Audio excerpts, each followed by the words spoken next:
नमस्कार स्टूडेंट्स,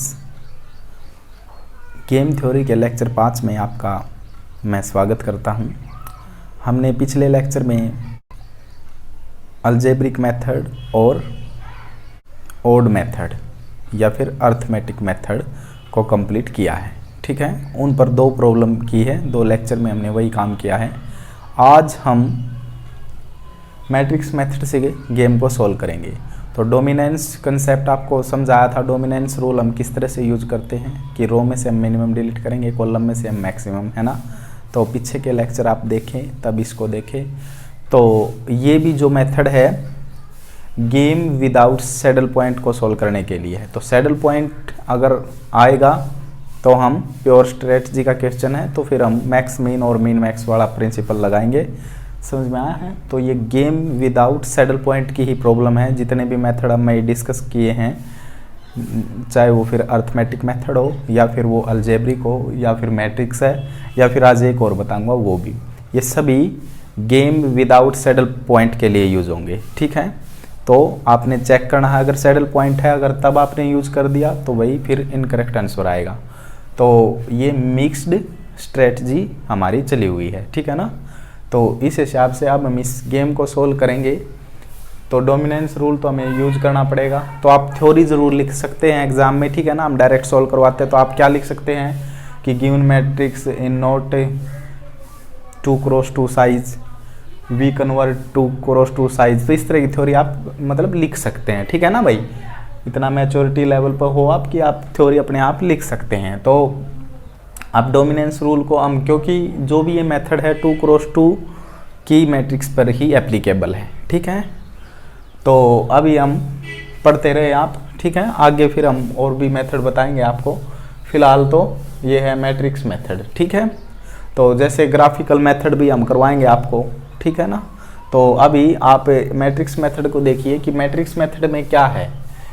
जैसा नाम है वैसा ही इसका काम है कि भाई मैट्रिक्स से ही अब पूरा आंसर आएगा हमारा। हम कुछ एक्स्ट्रा नहीं करेंगे, केवल मैट्रिक्स के जो कंसेप्ट हमने पढ़े हैं वही हम यूज करेंगे और हमारा आंसर आ जाएगा। कैसे? तो भाई हम मैट्रिक्स मेथड में पहले ये देख लेते हैं कि ऑप्टिमल स्ट्रेटजी प्लेयर ए की हम कैसे फाइंड करेंगे, है ना, और बी की ऑप्टिमल स्ट्रेटजी हम कैसे फाइंड करेंगे, और वैल्यू ऑफ गेम, है ना। ये तीन चीज़ें हमें कैसे निकालनी है इस मेथड में वो देखिए। भाई आप पहले डिनोमिनेटर को याद कर लीजिए। यहाँ 1 रो वाइज लिखना है और पे ऑफ मैट्रिक्स है जो उसका हमने लेना है एडजॉइंट, और यहाँ जो 1 है वो क्या लिखना है, कॉलम वाइज। आया है ना समझ में। अगर आप अभी हम न्यूमिनेटर पर बात करेंगे क्या आएगा, optimal strategy of player B. तो यहाँ पर देखिए बिल्कुल सेम आएगा भाई डिनोमिनेटर। तो यहाँ 1 रो वाइज, जो पे ऑफ मैट्रिक्स है उसका एडजॉइंट लेंगे और वो 2x2 में ही चेंज करनी है, वो हम बताएंगे अभी आपको। और यहाँ 1 कॉलम वाइज लिखेंगे। ठीक है, इतनी बात हुई भाई। इतनी बात होने के बाद अब ऊपर क्या आएगा वो है कि 1 रो वाइज आएगा और यहाँ पर आएगा एडजॉइंट ऑफ ए, मतलब पे ऑफ मैट्रिक्स एडजॉइंट लेंगे। ठीक है, मैट्रिक्स का। तो अब देखिए ये यहाँ इतना आने के बाद और यहाँ पर क्या आएगा भाई, जब प्लेयर बी की स्ट्रेटजी निकालेंगे तो 1 रो वाइज आएगा और यहाँ पर आएगा जी कोफैक्टर। ये नोट करना है आपने। समझ में आया है ना। जो ए की में ऊपर एडजॉइंट आएगा पे ऑफ मैट्रिक्स का और यहाँ कोफैक्टर मैट्रिक्स आएगी। वैल्यू ऑफ गेम कैसे आएगी, वैल्यू ऑफ गेम आएगी प्लेयर ए की स्ट्रेटजी मल्टीप्लाई, ठीक है ना, ए की स्ट्रेटजी और भाई यहाँ पर पे ऑफ मैट्रिक्स और फिर मल्टीप्लाई में बी प्लेयर की स्ट्रेटजी। आया है समझ में। तो हमें ए की स्ट्रेटजी हम निकाल पाते हैं, बी के हम निकाल लेते हैं। तो देन हम क्या कहेंगे कि भाई हम वैल्यू ऑफ गेम फाइंड कर देंगे। ठीक है, तो ये है भाई इसका मतलब बेसिक। अब हम आपको ये याद होना चाहिए और हम इसके बेस पर क्वेश्चन करते हैं। तो देखिए भाई मैट्रिक्स मेथड को यूज करने के लिए हमें क्या करना होगा। तो हमें क्या करना होगा भाई, मैट्रिक्स मेथड को यूज करने के लिए हमें इसको 2x2 की मैट्रिक्स में चेंज करना होगा। ठीक है ना। तो कैसे चेंज करेंगे, डोमिनेंस रूल है हमारे पास। तो रो में से हम क्या करेंगे, मिनिमम डिलीट। मिनिमम है भाई, ये मैक्सिमम हो जाए, नहीं होगी, ये तो मैक्सिमम है, ये भी नहीं होगी।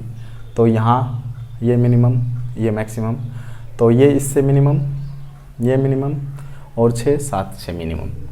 तो हम A3 मतलब कि R3 उसको डिलीट कर सकते हैं।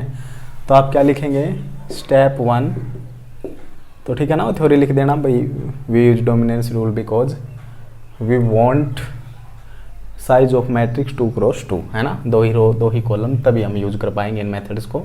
तो स्टेप 1 में हमने क्या किया है, डिलीट, वी डिलीट R3 किसके रिस्पेक्ट में, because each element of R3 is less than और इक्वल टू R2 एलिमेंट्स, है ना। तो हमने R2 से कंपैरिजन किया है, हमने बताया है, ये थ्योरी अपने लिखनी है। तो अब ये ऐसा बचेगा। अब हमें देखिए भाई 2 रो तो आ चुकी, क्योंकि 2x2 के ऑर्डर में जाना हमें, 2 रो तो 2 ही कॉलम, कोई अब कॉलम डिलीट करनी है हमें। तो कॉलम हम मैक्सिमम डिलीट करते हैं और कॉलम से ही कंपैरिजन होगा, कॉलम का और रो का रो से। तो देखिए 2 यहाँ मिनिमम है भाई, ये मैक्सिमम है, ये मिनिमम हुई। तो अब देखिए ये इससे मैक्सिमम है और ये इससे मैक्सिमम है। तो हम कितना बचेगा हमारे पास गेम। तो स्टेप 2 क्या है, we delete column 3 because each element of column 3 is greater than और इक्वल टू, इक्वल में भी हम काट सकते थे, हमने बताया था, टू C1 एलिमेंट्स, ठीक है। तो अब इसके बाद भाई जो ये गेम बचेगा वो ऐसा बचेगा, A1 यहाँ पर ये है ना प्लेयर A है और ये प्लेयर B है, वो आपको पता है, A1 A2 और यहाँ है B1 B2। तो अब ये बचा हुआ है भाई 1 7 6 2। अब इस गेम को हमने देखिए आपको अर्थमेटिक मेथड बताया था पिछली वीडियो में और जो अलजेब्रिक मेथड बताया था, उनसे तो सॉल्व हो ही सकता है। तो आज हम नया सीखना चाहते हैं मैट्रिक्स मेथड। तो इसको देखिए अब, तो हम निकालेंगे ऑप्टिमल स्ट्रेटजी ऑफ प्लेयर ए। तो क्या फार्मूला बताया था भाई, मैंने अभी बताया था आपको कि जी नीचे है, नीचे क्या आएगा 1 1 कॉमा नहीं आता मैट्रिक्स में, पता है ना आपको, रो वाइज, और फिर यहाँ जो मैट्रिक्स है उसका एडजॉइंट, और यहाँ जो 1 1 है ये कॉलम वाइज, ठीक है ना। ये क्यों लिखना है, क्योंकि ये मल्टीप्लिकेशन के रूल, अगर इसको भी रो वाइज लिख दोगे ना तो मल्टीप्लिकेशन के जो रूल होते हैं वो रूल नहीं होंगे भाई। देखिए m क्रॉस n, तो यहाँ पर m क्रॉस n, तो ये मैच होनी चाहिए ना, देन ये ऑर्डर आ जाता। तो वो रूल फॉलो करने के लिए हम ऐसा लिख रहे हैं। तो आप फार्मूले को ध्यान में रखें। और यहाँ क्या था 1 1, यहाँ पर तो था एडजॉइंट, पे ऑफ मैट्रिक्स का एडजॉइंट, लेकिन सेकंड में जब b की निकालेंगे ये सेम है, यहाँ भी ये भी सेम है, यहाँ को फैक्टर हो जाएगा, है ना। तो देखिए भाई अब हम इसको कैसे करेंगे, तो अब आपको ये समझ में आ चुका है। तो हम यहाँ काम करते हैं। तो पहली बात भाई, हमें जो ये मैट्रिक्स है इसका हमें क्या चाहिए, यहाँ लिखते हैं हम, हमें एडजॉइंट चाहिए और कोफैक्टर। तो कोफैक्टर के लिए वैसे मैं आपको डायरेक्ट ट्रिक बता देता हूँ भाई, जो 2x2 में लगेगी, आप यूज कर सकते हैं, कोई भी प्रॉब्लम नहीं है। आप निकालेंगे तो यही आएगा और हम बता भी देंगे।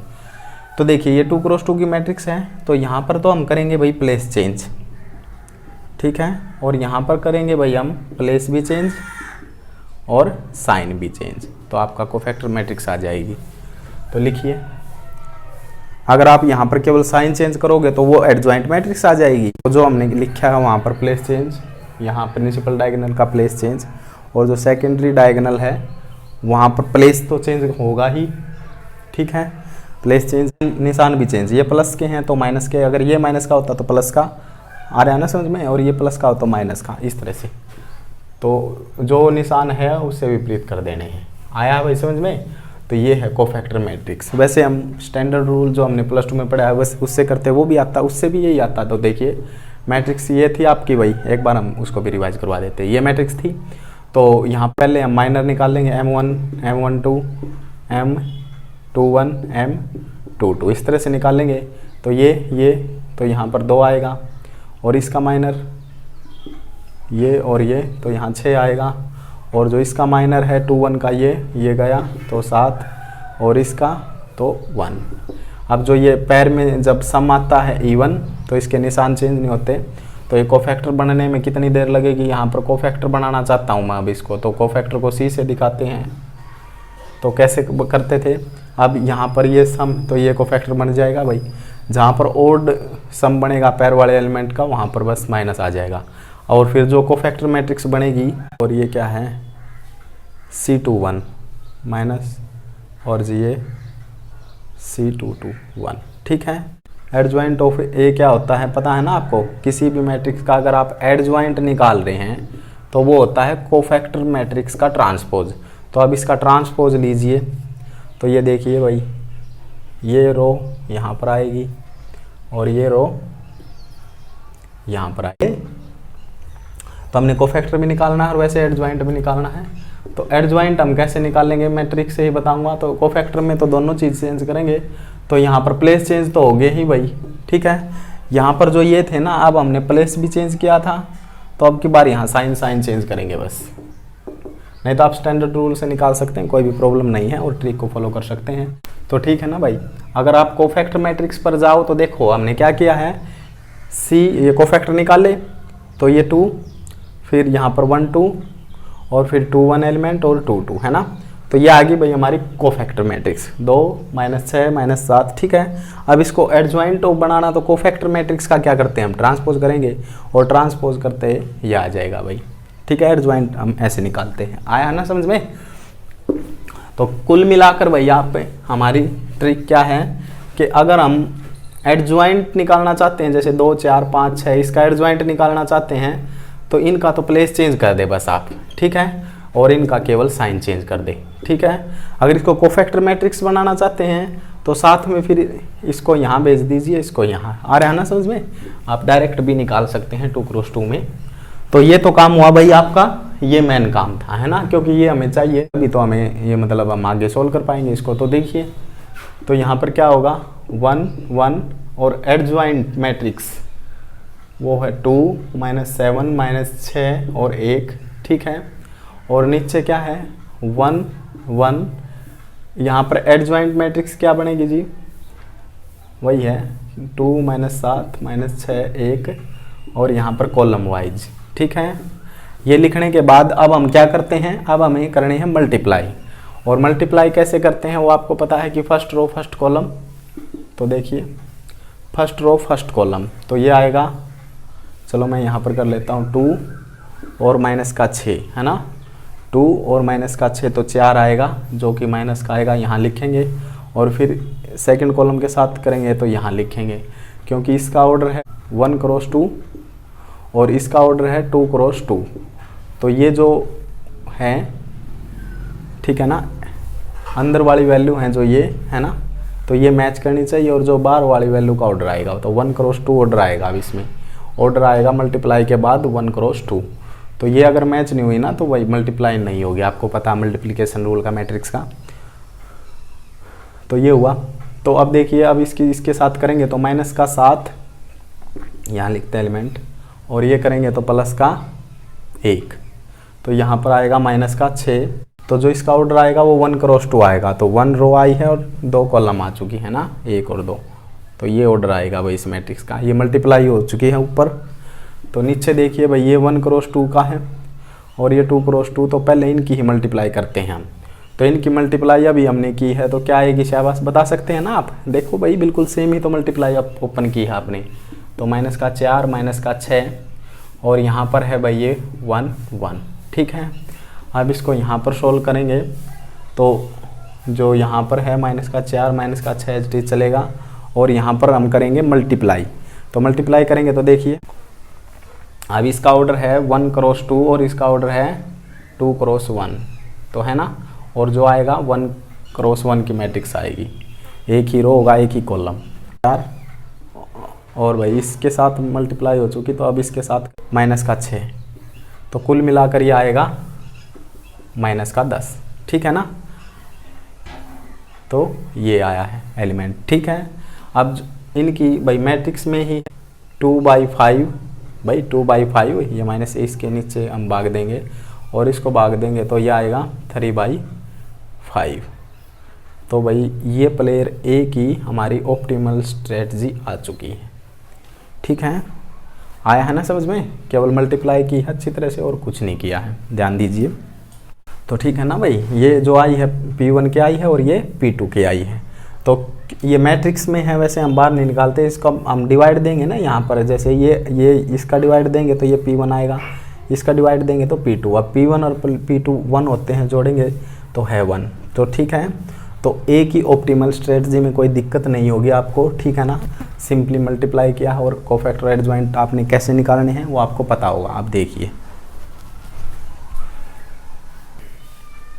ठीक है ना। तो ये जो आपने किया है तो आप इसकी एक बार चेक कर सकते हैं ओड मेथड से कि भाई इनका सब्ट्रैक्शन यहाँ लिखेंगे, इनका सब्ट्रैक्शन वहाँ लिखेंगे मोड वैल्यू में, और फिर इनका सम से डिवाइड देंगे तो 4/10 6/10 तो ठीक आई हमारी बिल्कुल 2/5 P1 P2। तो ठीक है ना, ओड मेथड इस तरह से होता है। और ओड मेथड स्पेशली पूछा जाए तो उसकी थ्योरी जरूर लिखना, हमने पिछली वीडियो में आपको बताया था। और ठीक है ना, तो मैट्रिक्स मेथड तो थोड़ा लेंथी है, तो ठीक है ना, इसमें तो आपका काफ़ी एग्जाम में मतलब दिखेगा कि भाई यहाँ का रखा है। ओड मेथड तो बिल्कुल ही शॉर्टकट ही है, जैसा नाम ही है उसका शॉर्टकट मेथड भी। तो हम चेक कर लेते हैं कि भाई किसी अनदर मेथड से करते हैं तो ठीक है या गलत है। तो अब हमारा ये ठीक है बिल्कुल। तो अब हमें प्लेयर बी की ऑप्टिमल स्ट्रेटजी को निकालना है। तो कैसे निकालेंगे, उसमें केवल एक चेंज है भाई, आपने ध्यान दिया था, तो उसमें केवल यहाँ पर क्या आना है, कोफैक्टर मैट्रिक्स आ जानी है। तो ठीक है, तो नीचे कोई भी चेंज नहीं होगा, ध्यान दीजिए आप। और जो चेंज होना है वो यहाँ पर कोफैक्टर मैट्रिक्स लिखी जाएगी। तो कोफैक्टर मैट्रिक्स है जो यहाँ पर 2 1 और ये है -6 और -7, ठीक है। अब नीचे कोई चेंज नहीं है, नीचे तो आखिर तक चलेगा। ये मल्टीप्लाई करते हैं तो ये आएगा 2 और ये आएगा -7। तो यहाँ पर अब जो आएगा इसकी जगह ये आएगा -5 और यहाँ पर बताइए भाई, तो ये हो चुका है ना इसके साथ। तो यहाँ पर आएगा -6 और +1, तो ये -5 ये भी, ठीक है। तो कोफैक्टर मैट्रिक्स के साथ बस मल्टीप्लाई कर दें आप, तो यहाँ पर चेंज होगा बस ऊपर, और कुछ नहीं है। तो अब यहाँ पर बिल्कुल यहाँ पर चेंज हो चुका है, तो यहाँ पर भी 5 आ चुका है और यहाँ पर भी 5, और ये माइनस से माइनस कैंसिल करेंगे, इसीलिए अब ये क्या बन जाएगी यहाँ पर Q1 ये Q2। तो भाग देंगे Q1 Q2 से, तो अब जो B की ऑप्टिमल स्ट्रेटजी आएगी जी वो 1/2 और 1/2 आएंगी। आया ना समझ में, 1/2 1/2। तो इस तरह से है भाई। तो ये आप देखिए, तो इसकी सम 1 है तो ठीक है, मतलब वैसे ओड मेथड से चेक करें तो इनका जो सब्ट्रैक्शन है 5, इनका जो सब्ट्रैक्शन है 5, फिर इनके जो सम से भाग देंगे तो 1/2 1/2 है ना, मिनिमाइज करेंगे तो ये भी ठीक है बिल्कुल। अब वैल्यू ऑफ गेम कैसे निकालेंगे वो देखिए भाई। तो वैल्यू ऑफ गेम निकालने के लिए अब हमें क्या करना पड़ेगा भाई, इसको इरेज करना पड़ेगा। तो इरेज करते हैं, कोई बात नहीं, अब हमारा ये काम हो चुका है भाई। अब वैल्यू ऑफ गेम कैसे निकालेंगे हम इस मेथड से, तो वैल्यू ऑफ गेम का फार्मूला बताया था, ऑप्टिमल स्ट्रेटजी ऑफ ए और मल्टीप्लाई में पे ऑफ मैट्रिक्स, ठीक है, पे ऑफ मैट्रिक्स, और मल्टीप्लाई में क्या है, शाबाश, तो बी प्लेयर की स्ट्रेटजी। आप समझ जाइए कि optimal strategy of player B, ठीक है ना, 3 मल्टीप्लाई करनी है हमने। तो जो ए की ऑप्टिमल स्ट्रेटजी है, जो ए की ऑप्टिमल स्ट्रेटजी है उसको हम लिखेंगे जी रो वाइज। किस में लिखेंगे, रो वाइज, ठीक है। तो ये रो में ही है क्योंकि 2 5 5 एक एलिमेंट, जैसे ये इस तरह से 1 2 है ना, एक रो है ये और 2 कॉलम है। और जो यहाँ पर पे ऑफ मैट्रिक्स है 1 7 6 2, और यहाँ पर जो बी की स्ट्रेटजी है उनको लिखेंगे कॉलम वाइज। मैंने बताया है क्योंकि मल्टीप्लिकेशन रूल का पाबंद है भाई हमारे पास, वो हमने फॉलो करना। तो यहाँ पर हम रो वाइज लिखेंगे, यहाँ पर हम कॉलम वाइज लिखेंगे, फिर मल्टीप्लाई होगी। तो अब देखिए यहाँ पर हम मल्टीप्लाई करेंगे इसकी, तो यहाँ पर आएगा जी ये, चलो हम यहाँ पर कर लेते हैं 2/5, और फिर ये आएगा 6 18 18/5, तो ये आएगा 20 / 5 है ना। तो यहाँ से आएगा 4, और यहाँ से बताइए भैया, अब ये इसके साथ करेंगे तो 14/5 और 6/5, तो ये भी 20/5, तो ये भी 4, ठीक है। आया ना, मल्टीप्लाई ही है भाई, बिल्कुल सिंपल। और यहाँ पर है 1/2 और 1/2। अब इनकी मल्टीप्लाई करेंगे तो देखिए, इसके साथ मल्टीप्लाई तो कितना होगा, 4 × 1/2, और फिर इसकी मल्टीप्लाई 4 × 1/2, तो ये आएगा 2 और ये भी आएगा 2 और 2 और 2 4। जैसे हमने नीचे 10 आया था उसमें नीचे है ना, तो उसमें मैट्रिक्स में बंद किया, तो इसको बंद करने की जरूरत नहीं है, एक एलिमेंट कोई भी प्रॉब्लम नहीं है। तो जो वैल्यू ऑफ गेम आई है वो हमारी 4 आ जाएगी। आया ना समझ में? वो जिस तरह से हमने डिवाइड नहीं दिया था भाई इस तरह से ये, तो आप इसको बेशक से यहाँ बंद ना करें, इसको कोई भी प्रॉब्लम नहीं है क्योंकि 1 ही एलिमेंट है, ये आया है। तो इस तरह से वैल्यू ऑफ गेम आप चेक कर सकते हैं, क्या यही आएगी भाई? हाँ जी, देखिए किसी भी आप इससे चेक कर लें, तो इसकी का मल्टीप्लाई करेंगे तो 2/5 और इसकी मल्टीप्लाई कराएंगे तो 18/5, तो वही 20/5 तो 4। और किसी से चेक करेंगे तो ओड मेथड से हमने चेक करके देख लिया है, ये बिल्कुल करेक्ट है। तो मैट्रिक्स मेथड भी इम्पोर्टेंट मेथड है। तो 2x2 में हमने आना है, पहले गेम को डोमिनेंस रूल्स 2x2 में कन्वर्ट कर लेना है, उसके बाद हम इसको भी यूज कर सकते हैं। तो आया है, तो फार्मूलेज क्या हैं वो आपको मैंने अभी नोट करवाए हैं कि नीचे 1 रो वाइज डिनोमिनेटर में, फिर एडजॉइंट जो पे ऑफ मैट्रिक्स का है, और फिर 1 कॉलम वाइज, ठीक है। और सिमिलरली फिर बी की निकालेंगे तो डिनोमिनेटर तो यही आना है कि 1 रो वाइज और फिर पे ऑफ मैट्रिक्स का एडजॉइंट और फिर 1 कॉलम वाइज। जो ऊपर ए की निकालेंगे तो वहाँ पर आएगा 1 रो वाइज और जो पे ऑफ मैट्रिक्स है उसका एडजॉइंट, है ना। और जो दूसरी बी की निकालेंगे ना तो वहाँ 1 रो वाइज तो पे ऑफ मैट्रिक्स का कोफैक्टर आएंगे वहाँ पर, ये याद रखना है। और उसके बाद में वैल्यू ऑफ गेम कैसे होगी, जो ए की ऑप्टिमल स्ट्रेटजी आई है और बी की आई है और पे ऑफ मैट्रिक्स को बीच में लिखें, तो इसकी रो वाइज इसकी कॉलम वाइज और फिर मल्टीप्लाई कर दें, आपकी वैल्यू ऑफ गेम भी आ जाएगी। तो ठीक है, मुझे आशा है कि आपको ये मेथड समझ में आया होगा। अगर फिर भी कोई समस्या है तो आप बेझिझक कमेंट बॉक्स में पूछ सकते हैं भाई, कोई भी प्रॉब्लम नहीं है, ठीक है। तो ठीक है ना, एक अल्टरनेटिव मेथड है, वैसे उसका कोई स्पेशल नाम नहीं है, वैसे आप यूज़ कर सकते हो उसको, ठीक है ना। तो उसको भी हम बताते हैं, तो ये रीज कीजिए, इसी क्वेश्चन को करवाएंगे उससे, ठीक है। हाँ, हमारा गेम है ना 2x2 में हमने चेंज कर लिया था, ये आया था। तो हाँ, ऑप्टिमल स्ट्रेटजी जैसे हमने निकाल ली है पे ऑफ मैट्रिक्स से, वो हमने इस तरह से लिखी थी कि भाई 2/5 3/5, है ना। वैसे हम यहाँ पर जो B3 हमारा डिलीट हो चुका था तो उसके स्थान पर हम कंप्लीट 0 भी लिख सकते, तो या फिर वो नहीं लिखा तो हमारा 0 ही है, ठीक है ना। तो भाई आप ये सोचो कि भाई पहले तो इस तरह से लिखते थे, तो अब भी इसी तरह से, जैसे वहाँ 1/2 आया 1/2 B के लिए, तो वहाँ पर 0 फिलअप कर सकते हैं, या फिर हमने B की बताई थी वो अलग से ही आया है ना समझ में। तो अब देखिए, अब इसको हम एक दूसरे मेथड से करते हैं। तो वैसे उस मेथड का मैं फिर बता रहा हूँ कि भाई कोई ख़ास नाम नहीं है, ठीक है। तो अल्टरनेटिव मेथड बोलते हैं हम उसको भी ऑप्शन में यूज़ कर सकते हैं, या ऑप्शनल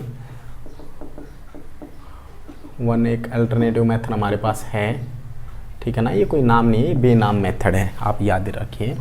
तो अल्टरनेटिव मेथड क्या है कि पहले बात, आप इसमें भी 2x2 की पे मैट्रिक्स में हमने चेंज करना पड़ेगा। तो यहाँ पर 1 एलिमेंट होता है, यहाँ 1 2, यहाँ 2 1 और यहाँ 2 1, यहाँ 2 2, ठीक है ना। 2x2 की ये मैट्रिक्स होती है भाई हमारी, है ना। तो अब इसमें देखिए फार्मूला क्या है। अगर आप ए की ऑप्टिमल स्ट्रेटजी निकाल, मतलब ऑप्टिमल स्ट्रेटजी ऑफ ए आपने कंप्लीट लिखना है, ठीक है। तो क्या कैसे निकलेगी वो देखिए, यहाँ पर ध्यान दीजिए, इसका डिटरमिनेंट निकालने हम कैसे निकालते हैं, ये मल्टीप्लाई और फिर ये मल्टीप्लाई घटा देते हैं ना। तो क्या कैसे निकालते हैं डिटरमिनेंट बताइए, A21 और A12 इस तरह से निकालते हैं ना डिटरमिनेंट, हाँ जी। तो अब क्या कर देना, जो डिनोमिनेटर बनेगा यहाँ पर बस जो डिटरमिनेंट में गुणा होती है ना, यहाँ पर प्लस कर दे और बीच में तो ये माइनस आएगा ही। तो ये तो डिनोमिनेटर बनेगा भाई इसका A11 A12 माइनस में A21 A12, ठीक है। और सिमिलरली B की ऑप्टिमल स्ट्रेटजी निकालेंगे तो डिनोमिनेटर में नॉट चेंज, भाई कोई भी चेंज नहीं है, बिल्कुल यही आएगा। तो हम याद करने का ढंग बता रहे हैं भाई आपको, ठीक है। तो ये इतना तो याद हो ही जाएगा भाई, है ना। इतना याद होने के बाद अब आपको यहाँ पर करना है A22 21, मतलब A22 A21 और यहाँ पर A22 तो सेम रहेगा, बस ये 21 का 1 2 हो जाएगा भाई, ठीक है। तो ऑप्टिमल स्ट्रेटजी तो भाई हमने ऐसे फाइंड करनी है, आया है समझ में कि भाई हमने नीचे डिनोमिनेटर को यहाँ इससे मैच कर कि भाई डिटरमिनेंट में मल्टीप्लाई आती थी तो वो डॉट को हमने प्लस में कर दिया मल्टीप्लाई को, और बीच में जो निशान था वो डिनोमिनेटर बन चुका।